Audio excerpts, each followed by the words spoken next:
The man skillfully took a picture of the stray dog. Then he went out into the street and posted a notice looking for the dog. Obviously he was up to something. Then he went to the third floor across the street. Finally John's target appeared. John had been secretly observing the target of his assassination.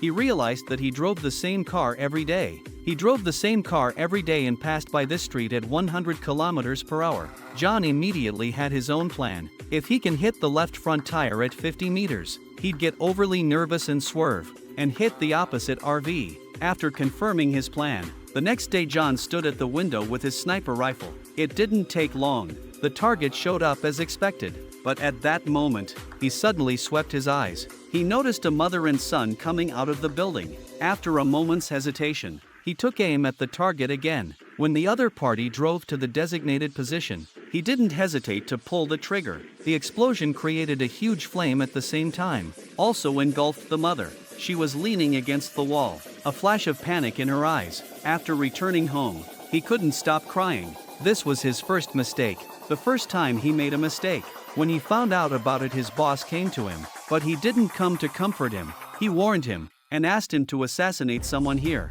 though John was quick to agree.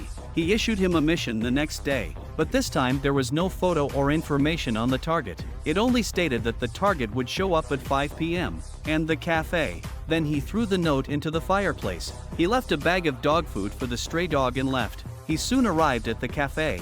First he skillfully put his pistol on his waist. Then he took out his cell phone and photographed the license plates of each car. Then he cautiously entered the room. Then he began to observe all the customers. But when he saw the waitress coming out, his expression froze for a moment. John shook off the distractions in his mind. He sat down in a position where he could observe the two men, then according to the license plate number, and investigated the identity of each person's information. At this time, the waiter came by with coffee. He asked for some information. The waiter confessed that he didn't know anything. John was not surprised. While he was trying to figure out who the target was, a sheriff's deputy suddenly walked into the store. The sudden change in events upset his plans. He had to stay put for a while. Soon it was 5 o'clock. The woman sitting in the doorway suddenly approached him. John didn't move. He reached for his gun, but he didn't realize that she was just passing by to use the restroom. He decided to change his plan. He decided to leave the store. He decided to look for her in another way.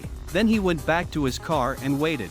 It wasn't long before the sheriff came out first. Then came the young couple, and finally the lone man with the gun.